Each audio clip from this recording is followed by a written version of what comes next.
I don't think it's a hot take if I said Gecko Moria is one of the least liked antagonists in One Piece. Forget antagonists, from what I see, Gecko Moria is one of the least liked characters of One Piece. I mean, it kinda makes sense why this is the case. He has a silly looking character design even for One Piece standards. His mannerisms, the way he fights, even his background for how he came to be in Thriller Bark isn't one that grabs fan admiration, while you've got antagonists like Crocodile, even without a flashback, who exudes aura so much you end up liking him. You've also got antagonists like Doflamingo, who's not only got the aura part down, but also with such a great flashback you end up liking him as well. But here's the puzzling part. Regardless of Moria and his goofy character design and antics that drive fans to dislike him, his background is one that should make fans feel some sort of sentimentality. And in my opinion, Gecko Moria has one of the most subtle writing in One Piece, and is one of One Piece's well-written characters. But before I get into explaining all of this, please make sure to subscribe to the channel. I talk all things manga and anime, and without further ado, let's get back into it. Gecko Moria back in his younger days was on a high. He had great momentum as a formidable pirate until he came face to face with a Kaido-sized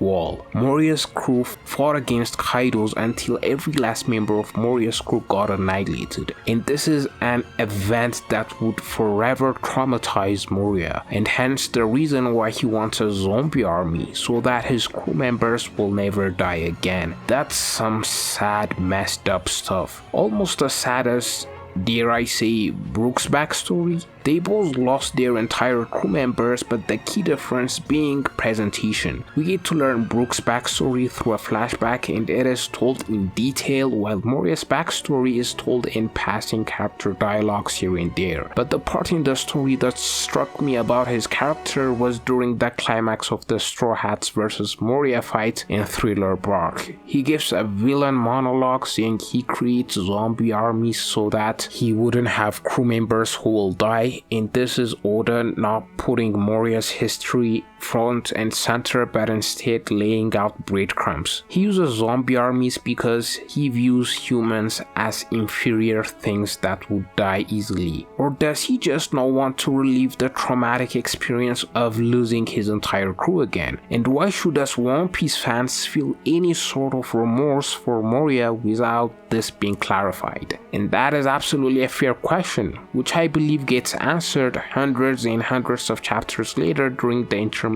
chapters between acts in the Wano arc. We see Gecko Moria's love for his crewmates, like how he went out of his way to save Absalom. When he went into Blackbeard's territory, Beehive Island, and faced the overpowered Blackbeard commanders, there we see Gecko Moria in anger and causing chaos, beating down Blackbeard pirates left and right, calling out for the whereabouts of his dear crewmate, and then he sees him.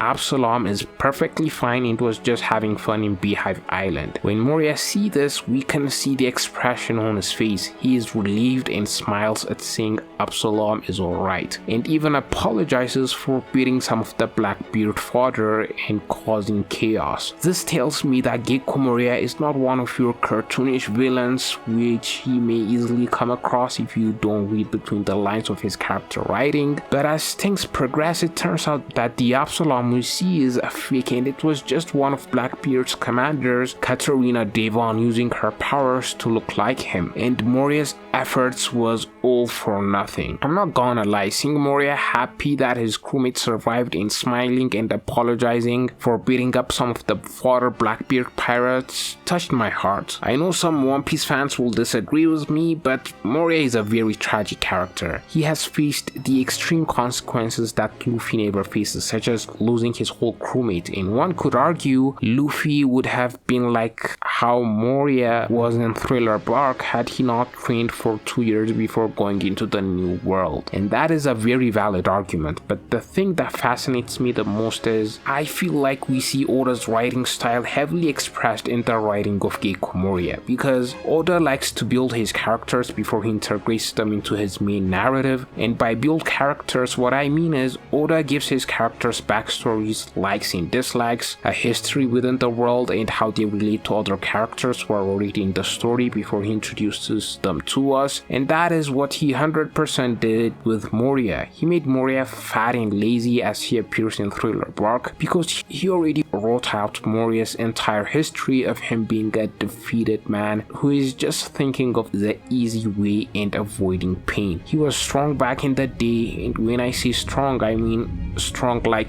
Yonko rivaling strong. It was back in the day, of course, and not the Moria we see in Thriller Bark. The days when he could go toe-to-toe with Kaido. He was slimmer as well back then. It was only after he got defeated by Kaido and lost his crew that he returned to Paradise, the first half of the Grand Line, or the weaker part of the Grand Line, and got himself, like I said before, overweight and lazy, delegating tasks to his subordinates, the exception being in situations where his pride was touched. Then he would do things himself. Even Jinbe noted this, saying to Moria in the Marineford arc that he grew weaker because of his lack of training. And call me crazy, but I genuinely believe had Moria never gave up on being a proper pirate and continued pursuing his dreams, he would be near and around the strength of Kaido. I know I'm gonna get some flack on this take, but I genuinely believe it. Because Moria was a handful for the Straw Hats in Thriller Bark, and he was just a guy who never trained and was just absolutely lazy. And during the one arc, when we saw the clash between Kaido and Moria, it was showing them on equal footing. They were both smiling as if they were rivals, and I think it was Oda's intention of showing us that Moria could have been as great or around Kaido's level had he not given up on his dreams. And the writing is there right in front of us, but I believe most One Piece fans will refuse to see this because they hate Gecko Moria. Oda himself said that he writes backstories for almost every character he introduces, but he doesn't put it into the main narrative because it'll make One Piece longer than it already is. We know this because Senior Pink in Dressrosa was one of those characters. Like I said before, Oda always builds his characters, so he had written the backstory for Senior Pink, but was not about to include it into the main narrative until his editors read them and insisted that he add it into the main story since it was so touching. And for the ones that don't get put into the main story, he either explains them in SBSs or writes it in a subtle manner as he did for Moria. And Oda does this not only for characters but for locations and many more as well. That's why I believe One Piece has such great world building, and Moria's character is one good prime example of that. Gecko Moria is also now one of those comeback pirate captains who leads with fear. He is a pirate captain that is very respected by his crewmates, as we see Perona, who is going out of her way to rescue Moria after he gets imprisoned by the Blackbeard pirates. He is a pirate unlike Doflamingo who can get a redemption and end up as a likable character for the fans. He hasn't done any heinous evil acts like Doflamingo has done, or Caesar with his child experiments, or Kaido who has committed countless atrocities. And since Oda's writing style is very expressive most of the times, especially with emotions, he shows us flashbacks and they hit you really hard. I feel like his subtle writing gets overshadowed and doesn't even get praised, and sometimes even worse, they get unfairly criticized. One such example was the infamous scene in Fishman Island where Hody Jones states his motivation. One of the princes of Fishman Island asks him what humans did to him for him to hate them that much, and Hody replies with nothing.